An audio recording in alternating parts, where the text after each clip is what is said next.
Picture this. It's the middle of the night. You're fast asleep in your bed, completely at peace.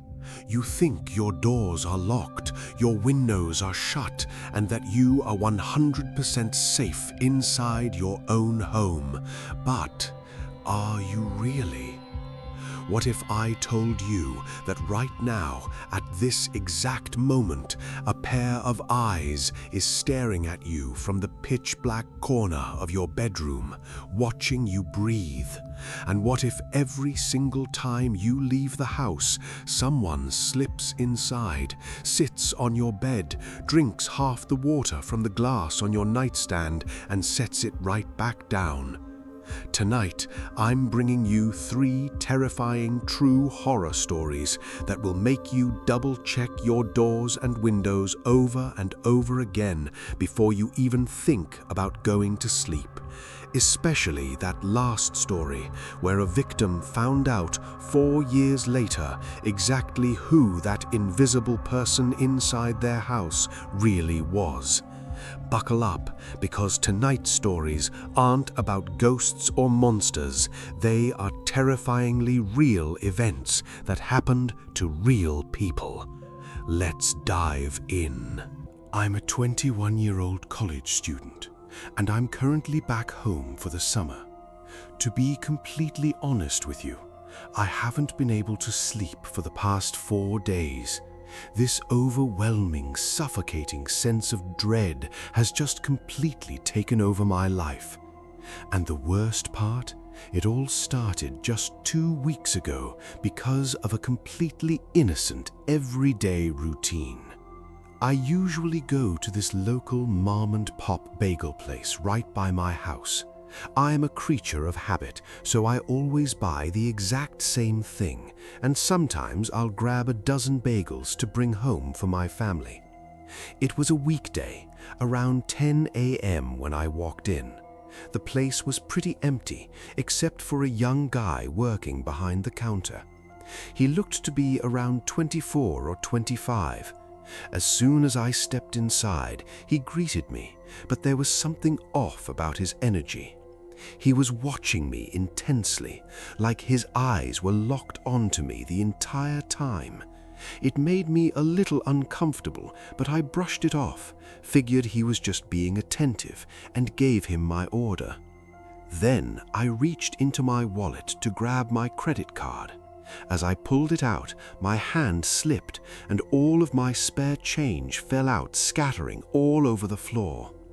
I was absolutely mortified. But before I could even blink, the employee rushed around from behind the counter to help me pick it up. As he crouched down on the floor, I noticed he had a pretty nasty injury on his finger, and I automatically felt 10 times worse. I insisted, "Oh, please, don't worry about it, I got it." But he was adamant, dropping to his knees to pick up the rest of the coins. To break the awkward silence, I asked him how he hurt his finger. He sighed, kind of laughed it off, and explained that he had dislocated it while playing rugby. We ended up having a brief, completely harmless conversation about it.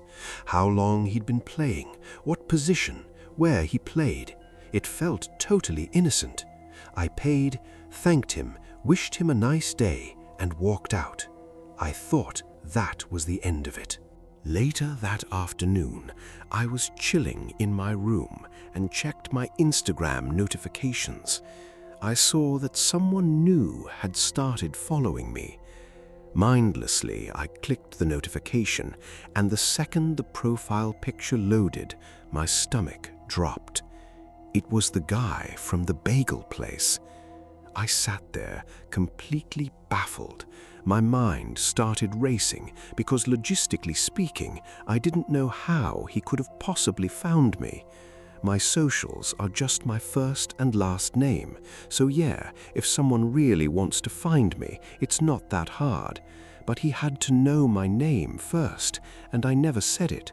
All I did was ask about his finger. I tried to rationalize it. Did he look at the name on my credit card when I paid? Was my name printed on the receipt? The sheer realization that he had actively gone out of his way to look up my info based on a 2-minute interaction made me super uneasy. I immediately removed him as a follower and tried to just leave it alone. About a half-hour later, my phone buzzed again. He followed me a second time, and this time he slid into my DMs. The message said he hoped it wasn't weird that he had found my Instagram, but he claimed he just couldn't stop thinking about me since this morning. Now I felt genuinely sick to my stomach. It wasn't even the fact that I didn't know him. See, I'm actually pretty public online because of my career in music and musical theater. Random followers don't scare me. I get DMs from creeps all the time, and I know how to handle them. But this was different. This was way more serious and unnerving. This guy had physical access to me in the real world. His job was literally 10 minutes away from my house. Realizing how creepy this was getting, I decided to just block him. I thought that would send a clear message and be the end of it, but oh boy, was I wrong. The next day, my summer schedule started back up. I worked my day job from 7:30 a.m. to 3 p.m., and then I had tech rehearsals for an upcoming theater show from 6 p.m. to 10 p.m. During my lunch break at work, I pulled out my phone and my heart skipped a beat. The guy had made an entirely new account and was spam-liking every single one of my posts. I had over 50 notifications from him alone. He had sent a string of messages complimenting my appearance, demanding to know why I'd blocked him, and repeatedly insisting that he only wanted to get to know me. I tried to keep it together and went to rehearsal later that evening. During our quick 5-minute break, I checked my phone again. My screen was completely flooded. I had over 100 notifications across multiple platforms. In addition to Instagram, he had somehow hunted down my Snapchat and my TikTok. He had literally spam-liked my TikToks going all the way back to 2022. But worst of all were the DMs. The messages had completely shifted from overly friendly to increasingly aggressive and demanding. He repeatedly asked why I wasn't answering him.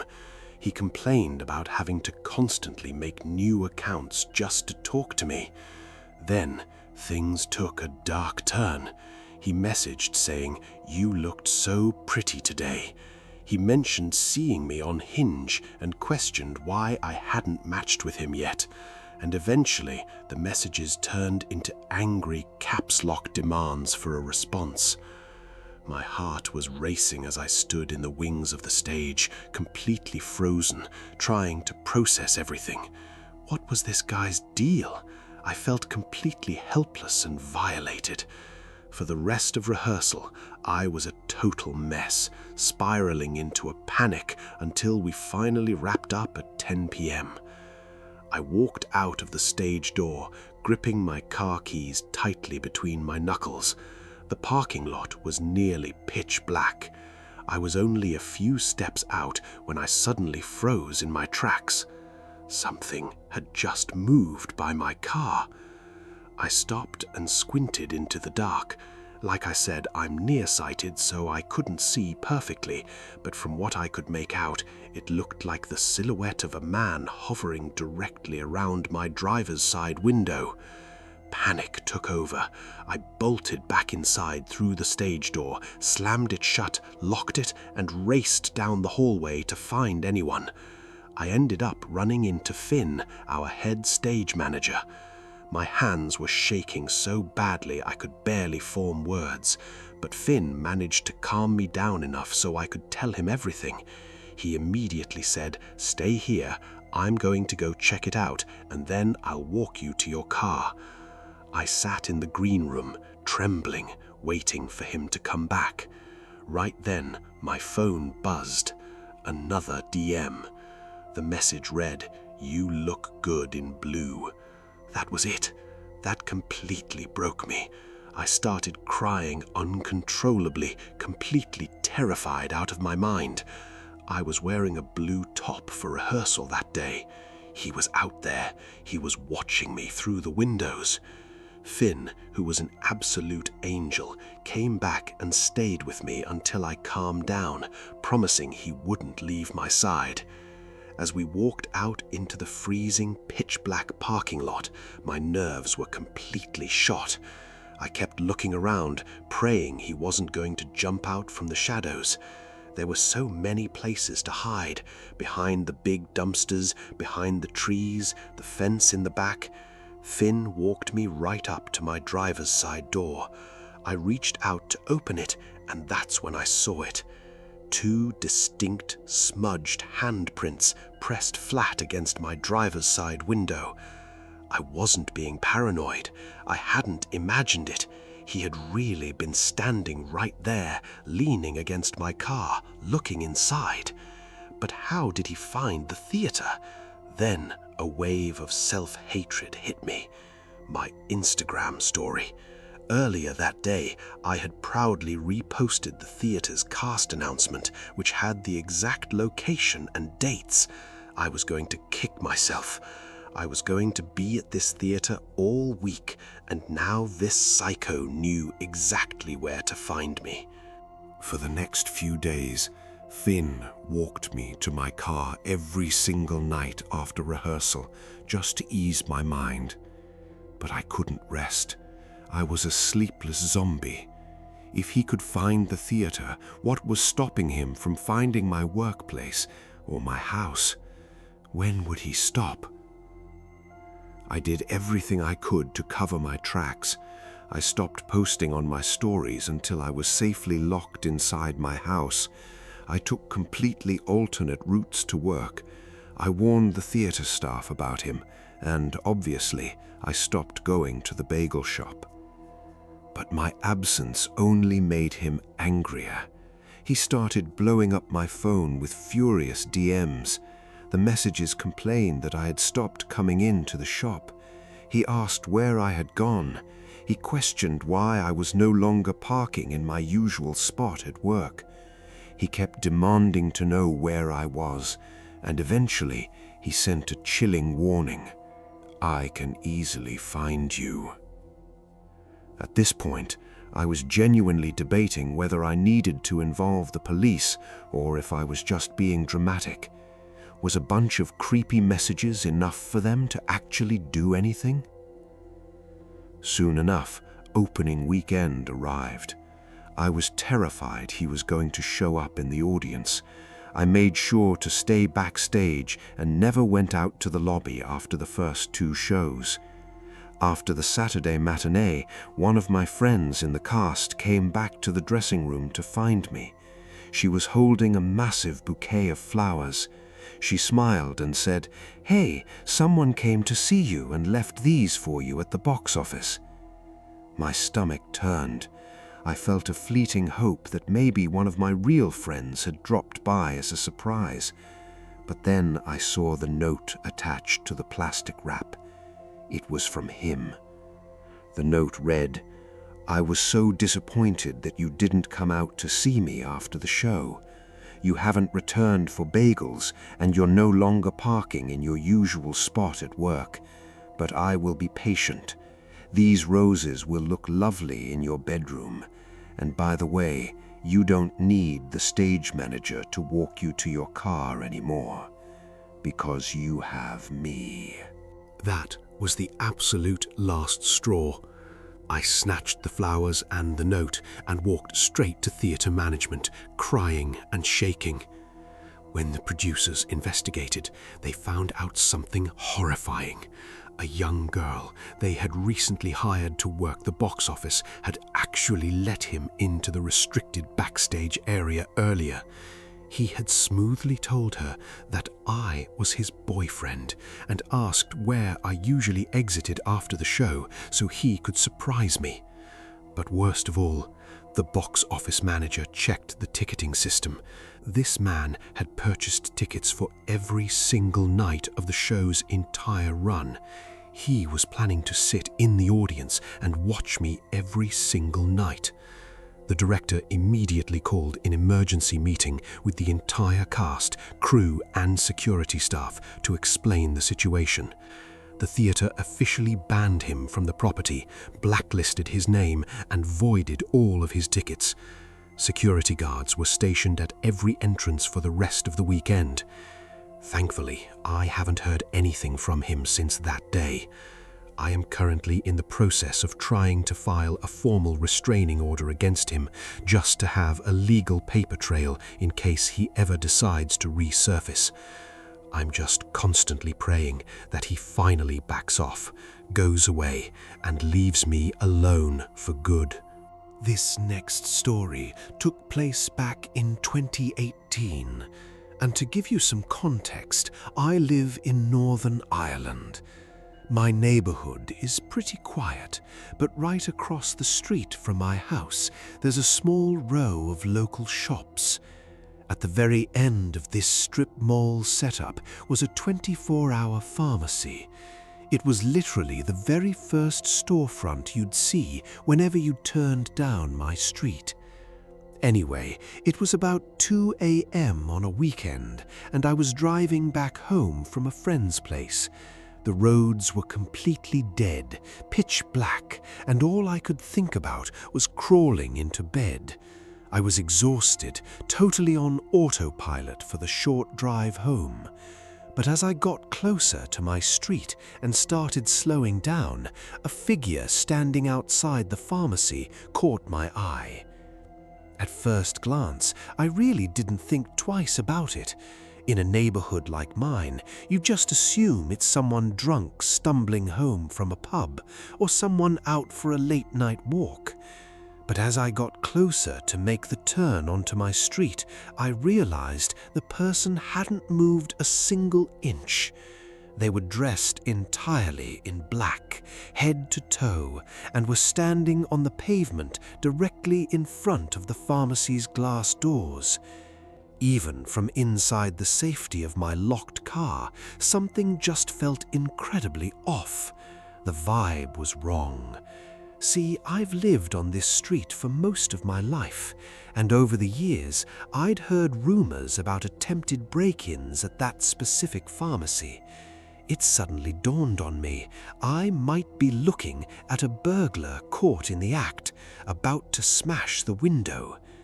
I made the turn onto my street, rolling past the shop, and naturally, I slowed down to get a closer look. The exact second my headlights washed over the storefront and fully illuminated him, my heart absolutely dropped. As soon as the light hit him, the guy snapped both of his hands up to completely cover his face, and I noticed he was wearing thick black leather gloves. But he didn't run. Instead, he slowly turned his head, following my car as I drove past, with his gloved hands still glued to his face. He was staring at me through the glass. A wave of pure adrenaline hit me. The way he moved was so unnatural, so intensely predatory. Panicking, I hit the gas to get away from his gaze, and without thinking, I pulled straight into my driveway. Now remember, my house is directly across the street from those shops. The second I put the car in park and turned off the engine, the realization hit me like a train, and I felt so incredibly stupid. By pulling into my own driveway, I had just shown this creepy stranger exactly where I lived. I completely froze in the driver's seat. My mind was racing, trying to figure out what my next move should be. Slowly, with my heart hammering against my ribs, I looked up at my rearview mirror to see if he was still standing across the street. The row of shops looked empty. I remember feeling this massive wave of relief wash over me for about half a second before a much worse thought crept in. If he's not standing there anymore, where did he go? It couldn't have been more than 20 seconds since I passed him, A person doesn't just vanish into thin air that fast. I took a deep breath, gripped my keys, and threw the car door open. I don't think I've ever run so fast in my entire life. I sprinted up the driveway, threw myself against the front door, jammed the key into the lock, and burst inside. I slammed the door shut, locked the deadbolt, and just leaned against it, trying to get my breathing under control. I pulled out my phone to let my friend know I made it home, mentioning the creepy guy outside the pharmacy. My friend texted back almost immediately, saying something like, "Dude, you probably just scared the guy off when your headlights hit him. You're totally overthinking it." Honestly, at the time, that sounded pretty reasonable. I briefly thought about calling the cops to report a suspicious person, but I hadn't actually seen him commit a crime. He was just standing there, so I decided against it. I was running on empty, so I figured I'd just try to forget about it, chalk it up to a weird midnight encounter, and go to sleep. My bedroom happens to be at the front of the house, meaning my window has a completely clear, unobstructed view of the street and the pharmacy. Before getting into bed, I walked over to the window and peeked through the blinds one last time, just to reassure myself the street was empty. It was completely barren. Satisfied, I closed the blinds, but I left my bedroom window slightly cracked open. It's a habit of mine. I always like having a bit of fresh, cool air at night. I climbed into bed, pulled the blankets up, and fell asleep pretty quickly. I honestly have no idea how long I was asleep for, but I suddenly snapped awake. It wasn't a gradual waking up. My eyes just popped open in the dark. Now, I'm a notoriously deep sleeper. It takes a lot to pull me out of a heavy sleep.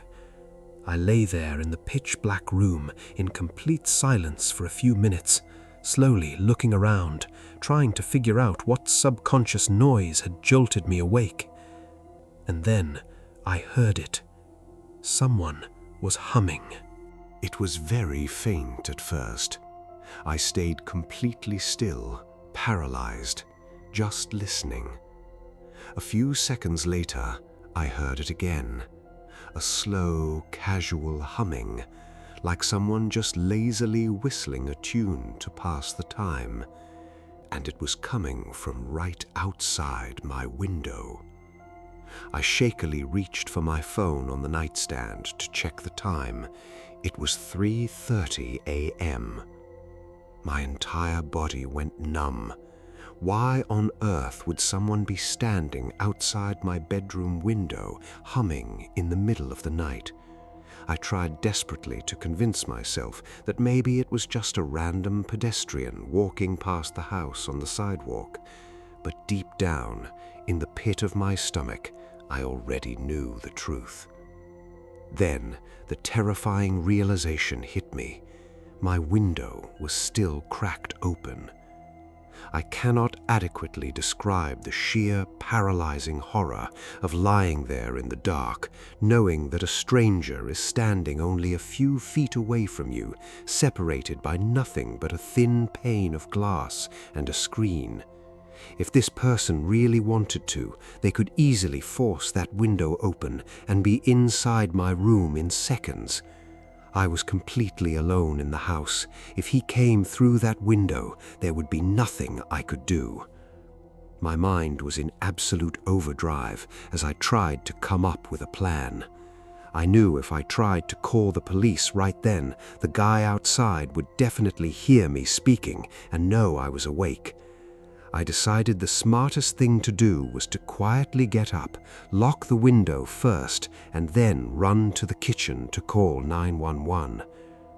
I slowly rolled out of bed, trying with every ounce of my being not to make the mattress spring squeak. My hands were shaking so violently I could barely control my own fingers.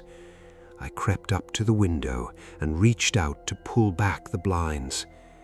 Right as my hand touched the plastic, the humming abruptly stopped. The silence that followed was suffocating. My heart was beating so loud and so fast, I was genuinely terrified the man on the other side of the wall could hear it pounding through the siding. With a trembling hand, as slowly and silently as I possibly could, I pulled back one of the slates of the blinds to look out. And what I saw next is, without a doubt, the most bone-chilling, terrifying thing I have ever witnessed in my life. The man from the pharmacy was standing right there. His face was pressed directly up against my window screen. In that horrific second, the puzzle pieces clicked together. He had never left the neighborhood. When I pulled into my driveway earlier, he must have crept across the street and hidden in the shadows of my yard. He didn't just see what house I lived in, he watched me turn my bedroom light on and shut my blinds. He knew exactly which room belonged to me. He still had his black leather-gloved hands covering his face, but this time his fingers were slightly spread apart, and peering right through the gap in his fingers was a single bloodshot eye staring directly into mine. He didn't move. He didn't say a word. He just stood there staring at me through the bones of his hands. And then, right before my eyes, I watched the corner of his mouth slowly curl up into a wide, sickening smile underneath his gloves. I let out a blood-curdling scream, threw myself backward away from the window, and hit the floor. I grabbed my phone, scrambled into the hallway, and dialed 999. I was sobbing so hard, hyperventilating, that the emergency operator could barely understand a word I was saying. I just kept screaming my address. I have never felt a sense of relief like the moment I saw those blue and red flashing lights reflecting through my blinds a few minutes later. The police swarmed the property. They searched every inch of my yard, the neighboring gardens, and the dark alleyways behind the shops, but there was no sign of the man. He had fled into the night. However, they did find something interesting across the street. The heavy glass door of the pharmacy had been completely smashed in. The only thing that stopped the guy from getting inside was the heavy steel security shutter that had been rolled down behind the glass. He couldn't get through it, so he had given up. The police told me that the guy probably noticed me slowing down and watching him commit the vandalism. They estimated that he followed me to my house to intimidate me, to terrify a potential witness into staying silent. Whether he just wanted to scare me, or whether he had a much more sinister, twisted reason for standing outside my window for over an hour, I'll never know. To this day, I still live in the exact same house. I've never seen that man again, thankfully, but every single time I drive past that pharmacy late at night, my eyes instinctively dart to that exact spot on the pavement, and my blood runs cold as I remember the eye staring through the fingers. Prior to the experience I'm about to share with you, I was never really apprehensive about living alone. As a single 19-year-old guy, I was actually super excited to finally gain some independence. I was moving out of a pretty toxic living situation with some old roommates, so having my own space felt like a dream come true. At the time, I was working full-time as a server in a busy chain restaurant not too far from my hometown. I was pulling in decent money for a teenager, not a fortune, but definitely enough to afford an apartment of my own.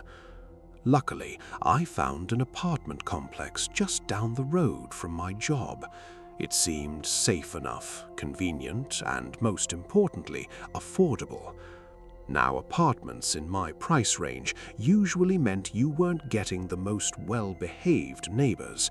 But despite the low cost, everything seemed completely normal and relatively safe for the first few months of my lease. I kept a very consistent, predictable schedule: work, home, repeat. The only times I ever really left my apartment outside of work hours were just to make quick runs to check my mail at the leasing office or to take my garbage out to the dumpsters supplied by the landlord. Both of those errands were located within the complex, less than half a mile away from my front door. Keep that detail in mind because it becomes incredibly important later.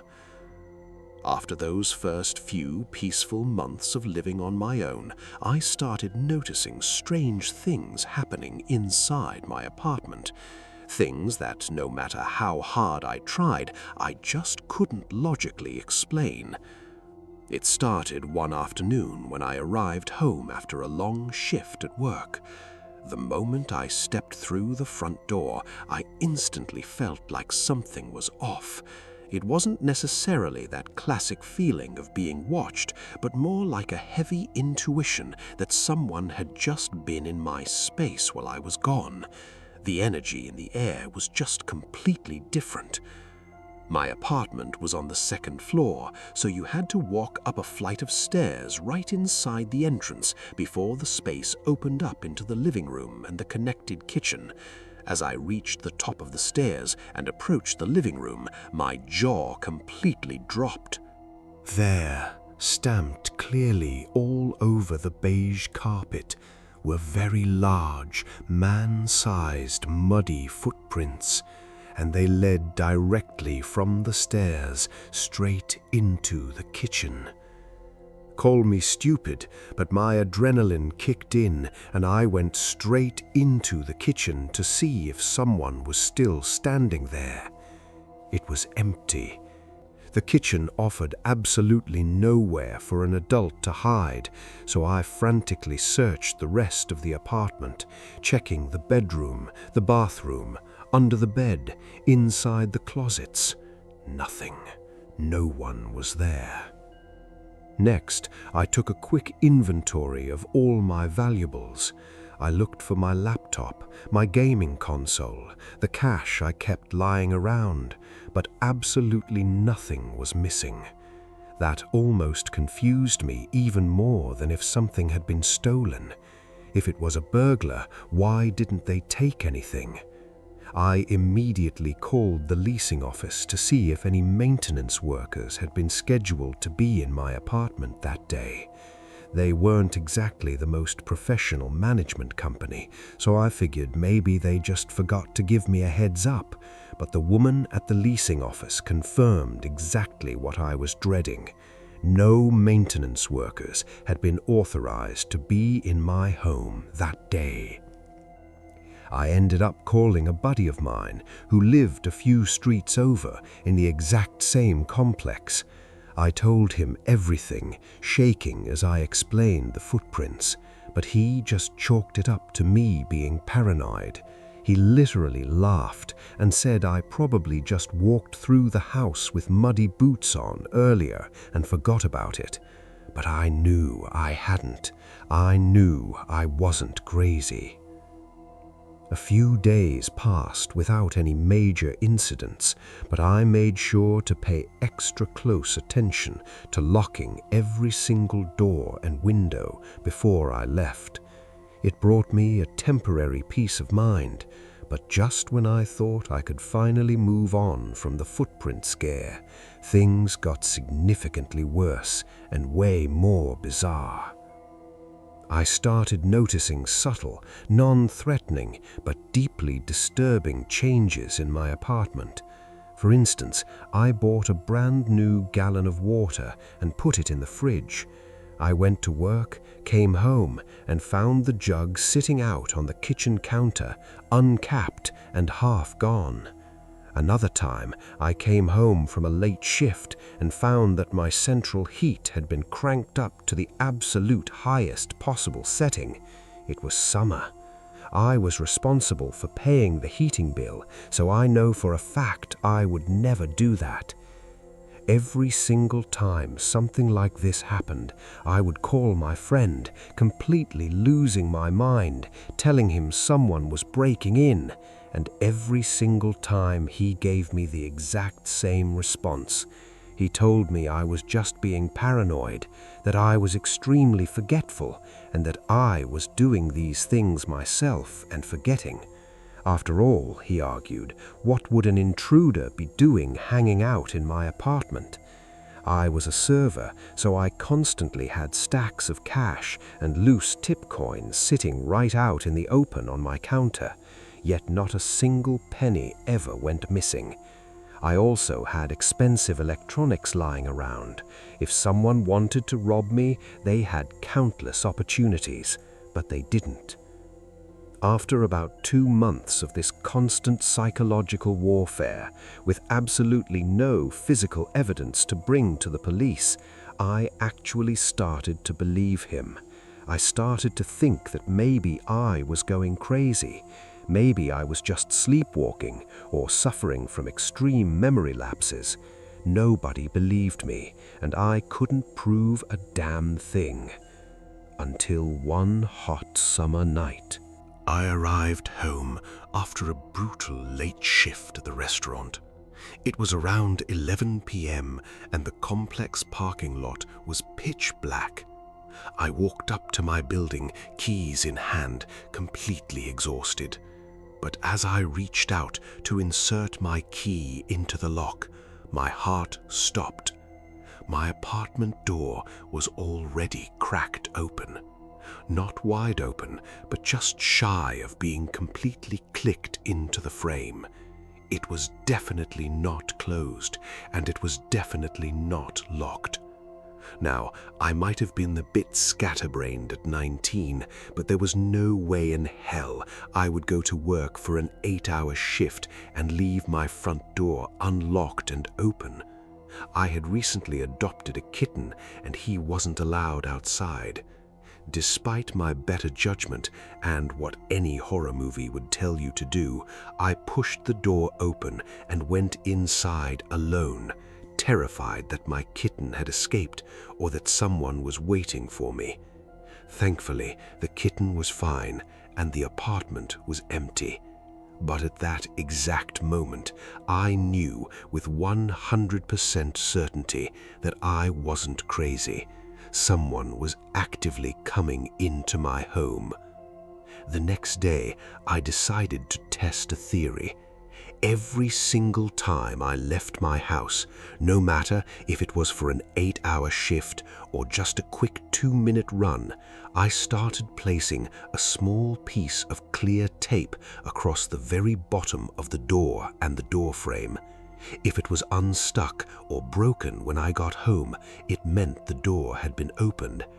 To my absolute horror, the tape was either ripped, moved, or completely missing every single time.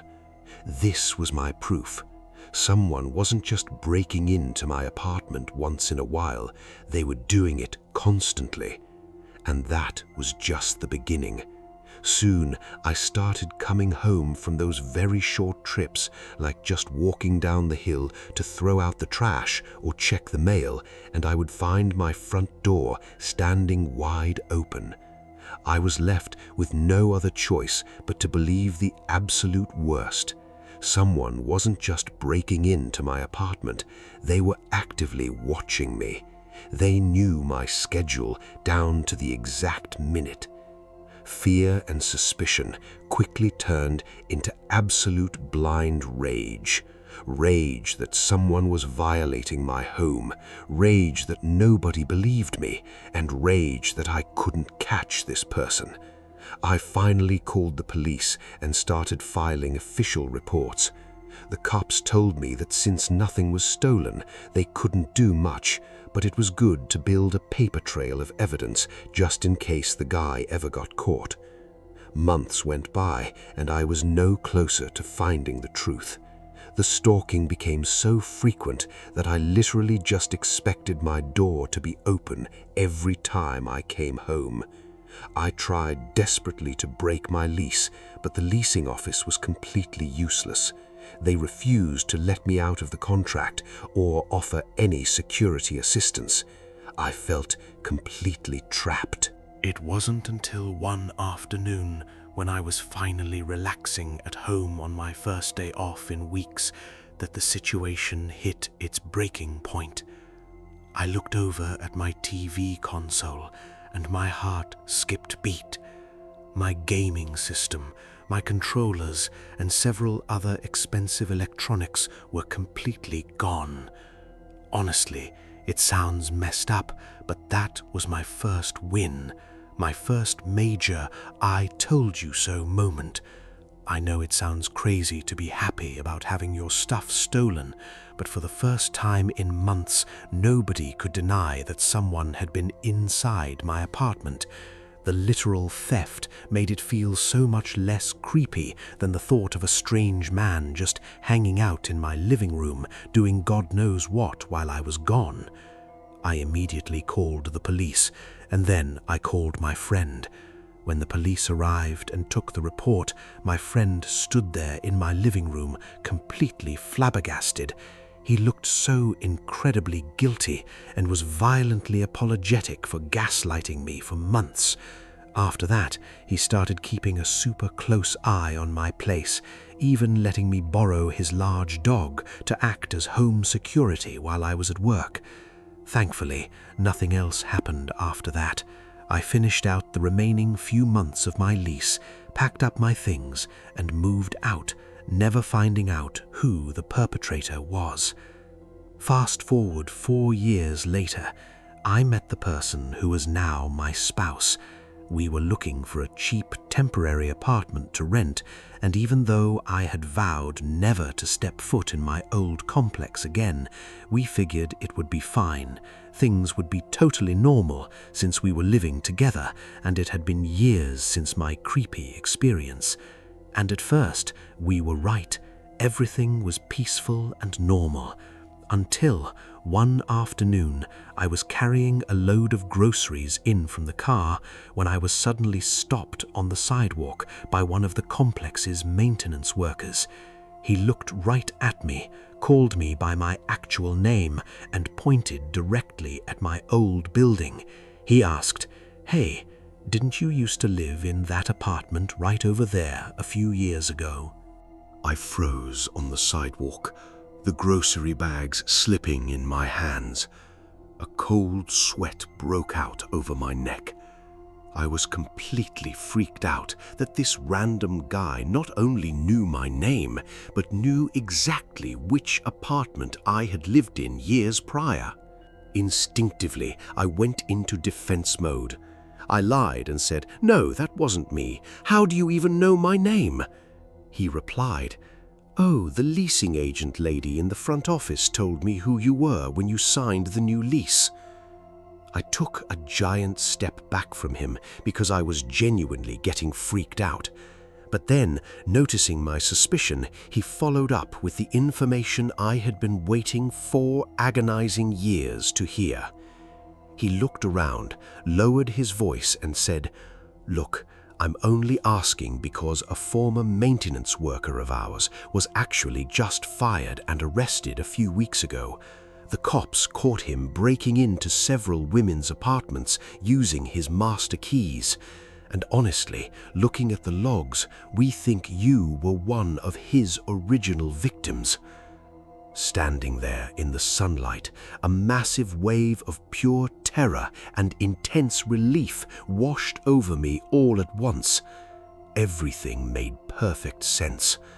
Not only did this predator have his own master key to my apartment, but the reason he was able to keep such a horrifyingly close eye on me was because he lived in the employee unit directly across the street. Our front doors literally faced each other. Our apartments were no more than 50 feet apart. Every single time I stepped out of my door to go to work, every time I walked down the hill to check the mail, or every time I stepped out for just 2 minutes to throw away the trash, he was sitting at his window watching me. He knew exactly how much time he had, and because he lived right there, he could slip into my apartment, hang out, and exit back to his own place within seconds. To this day, I am incredibly thankful that I was never the victim of something much worse. but I still carry that heavy paranoia with me wherever I go. If there's one thing this experience taught me, it's to never take your safety for granted.